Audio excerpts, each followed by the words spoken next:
G'day guys, welcome to the channel. This one was based on Dad's disco.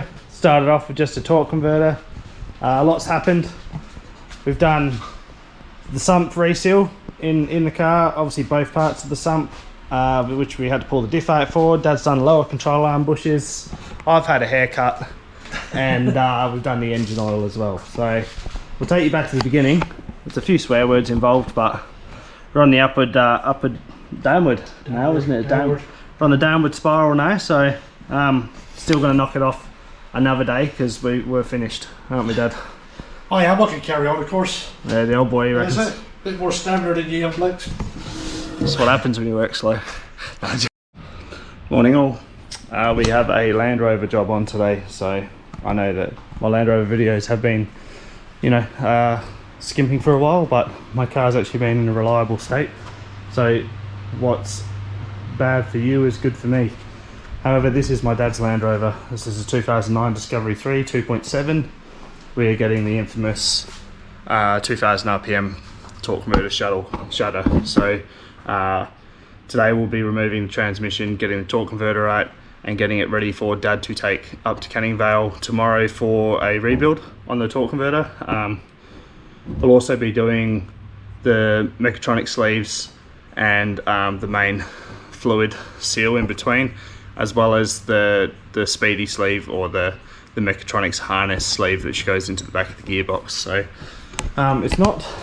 it is time consuming, but it's not the worst job to do on these. I know that sounds stupid, but yeah, it's not, compared to some of the things I've had to do on the floor now, this is probably one of the more straightforward ones. So you got your 8 mounted bolts around here. We got to pull the starter motor off, and then there's 4 bolts for the flex plate. Also, I removed the starter motor out entirely, so I dropped the fuel cooler off out of the way, so Dad's probably going to need to top up the coolant. And yeah, front drive shaft comes out, rear drive shaft comes out, heat shield, this heat shield as well, because I leave the transfer case attached. We're going to pull all this harness off, fold it up out of the way, a couple of earth straps, and 2 breathers which sit on top of the gearbox, one for the transfer case and one for the actual gearbox themselves. Now they go right up, I don't know if you can see because I haven't got my torch out yet, but there's 2 pipes just up here. That's your transmission breathers. You also got your gear selector to remove as well. So to start off with, I'm just going to drain trans oil, remove front and rear drive shafts and heat shields, and then I'll talk to you again shortly.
Alright guys, so drive shafts are off.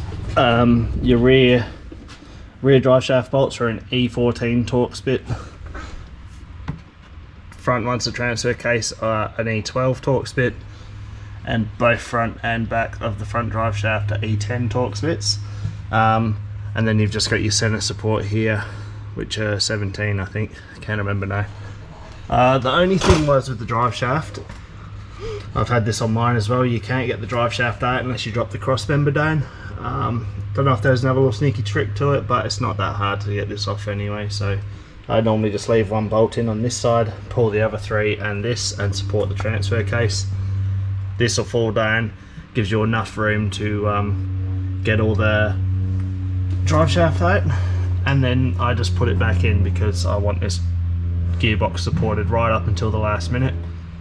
I'm just going to tinker along now with the harness.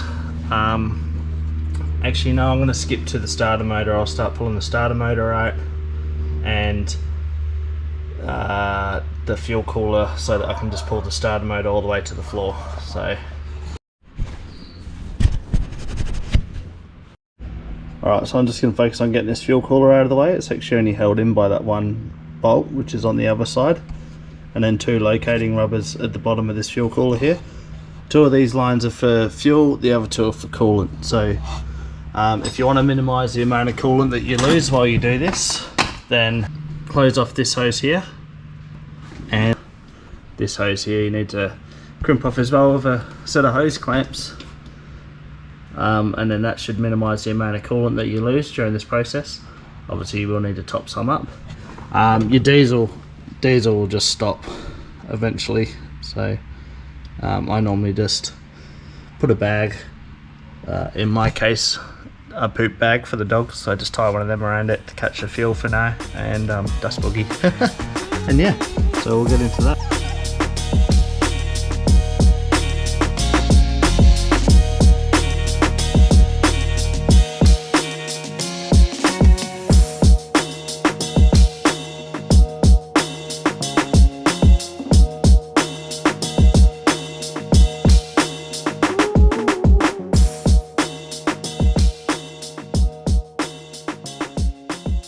Right, so fuel cooler's off. Now it's time to get this starter out. You got these 4 bolts here for this bracket. We'll pull them off.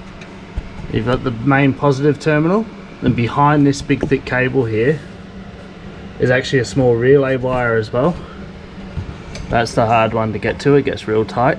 Yeah, and as far as getting the starter off from the front, it's just 2 of the actual main bell housing bolts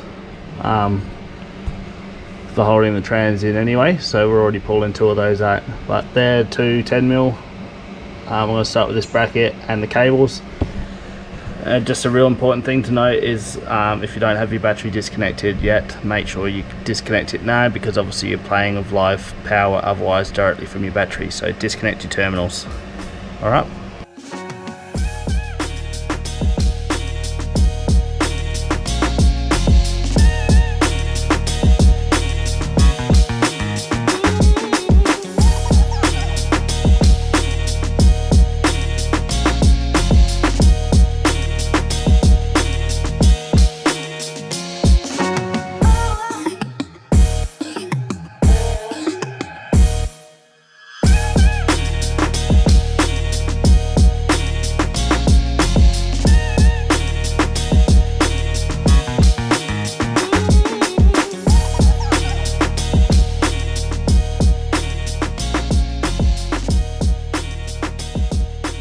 Alrighty guys, there you have it. Starter motor is on the floor. So pretty much once you get the fuel cooler and the bracket out of the way, you're good. You can tuck the hoses out of the way just to keep them free and not dripping on your face, which is rather frustrating.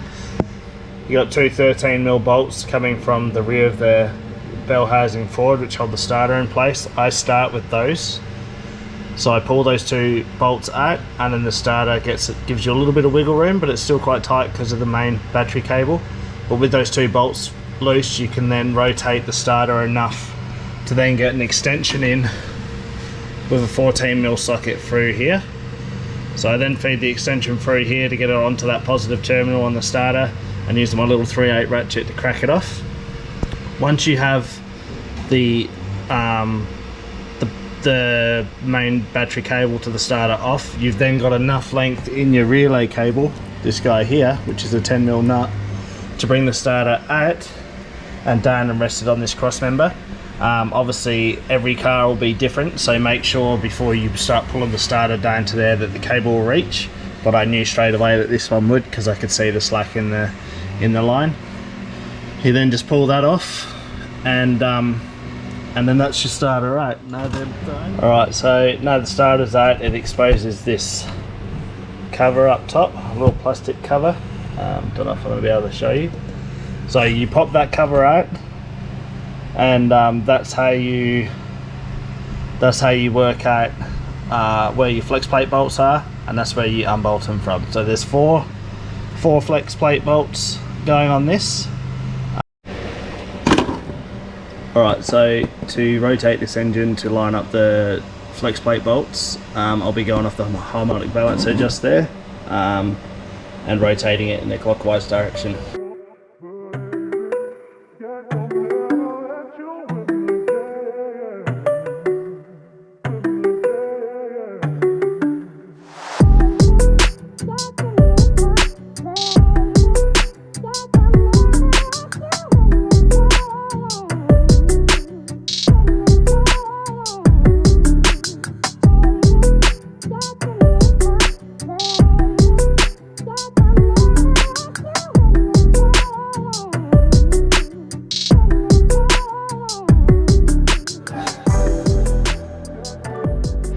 Alright, so that's the four flex plate bolts out.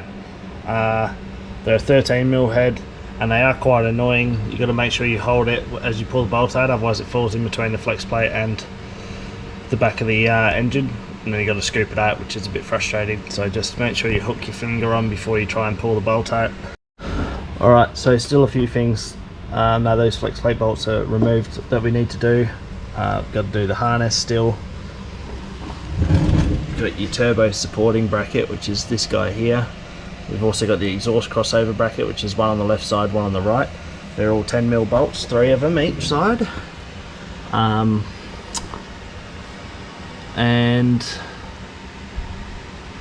shift lever linkage. I've got those breathers that I need to disconnect still. And to get to those top bolts, I normally actually drop this cross member here off and angle the gearbox down, so I've got more room to work up top, which I may do now as well.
Alright, that's me done for today. I've got a barbecue to go to, so that's 3 hours work.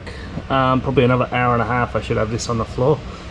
So there's a bit of a flaw in one of the designs here, and that's this turbo support bracket. that goes off the bell housing to the turbo. Basically, it's one of these studs, but it protrudes too far for you to have a spanner on it. You can only run an open-ended spanner, which if you did that, you'd run it round it off pretty quick.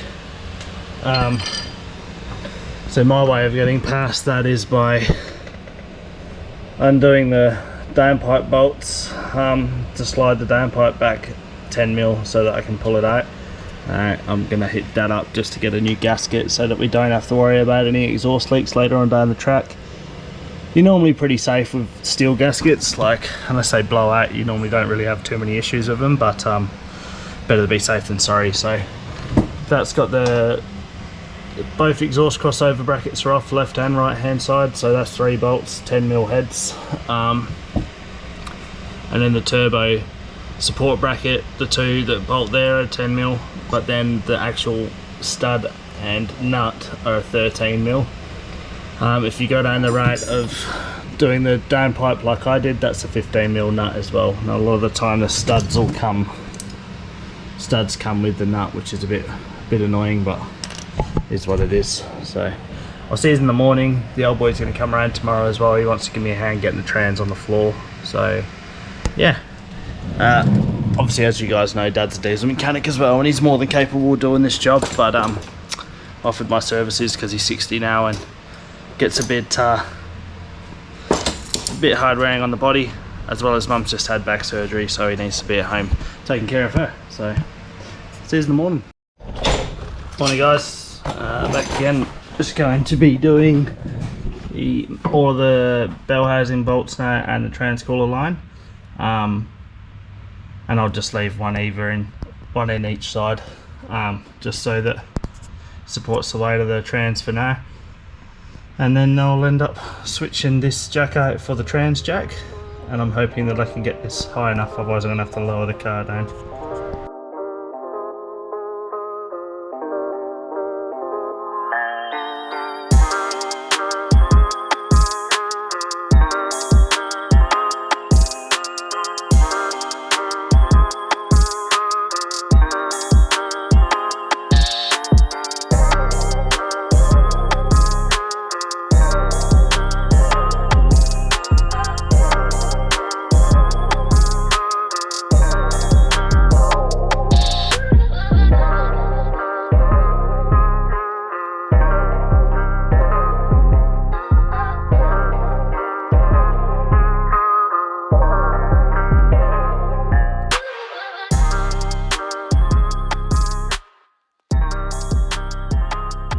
Alright, so all the bell housing bolts are out, apart from one either side that I've left in.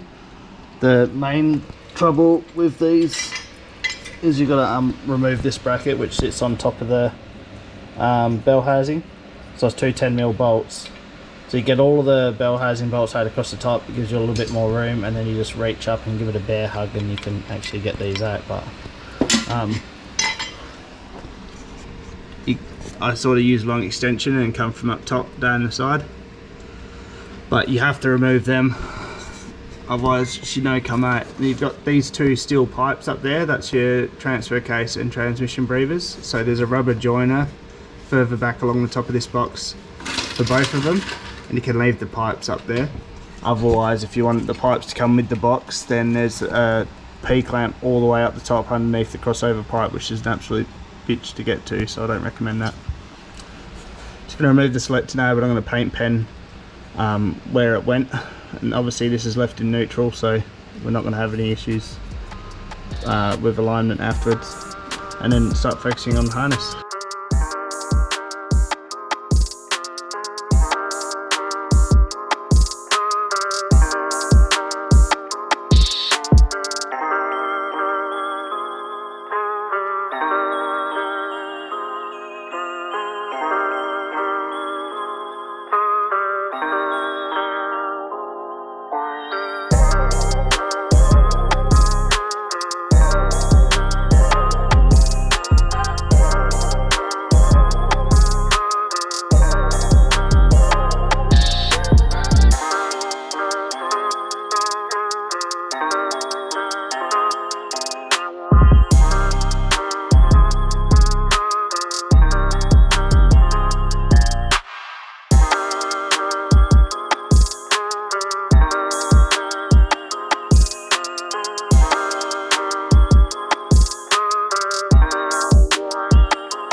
Alrighty, so all the harness is off, we've tucked it away in the corner, ready to go.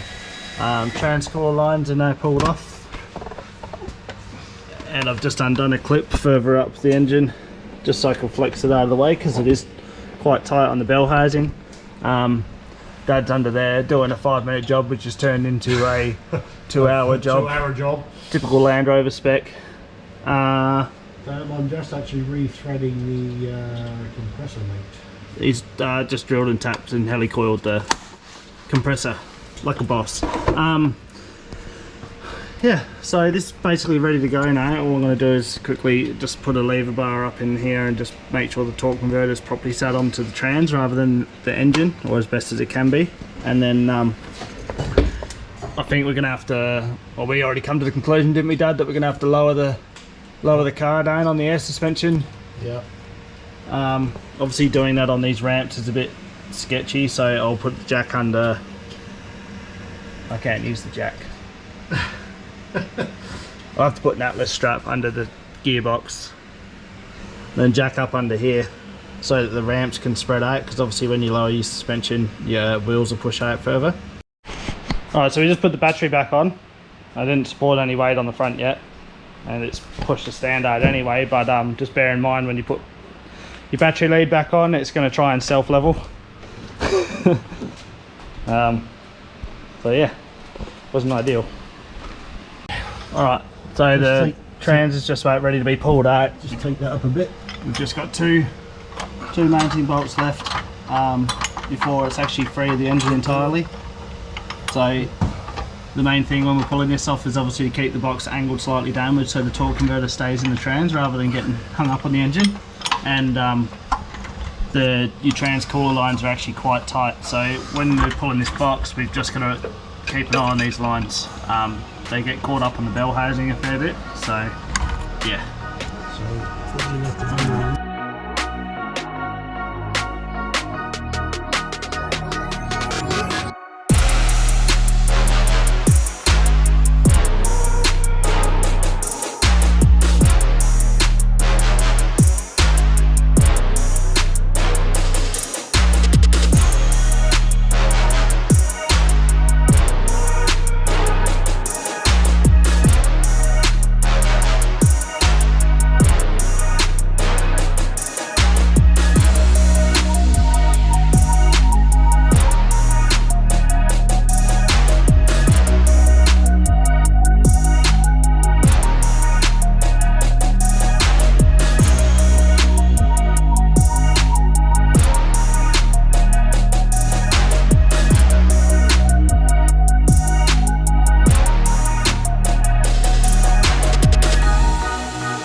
Alright, trans is on the floor.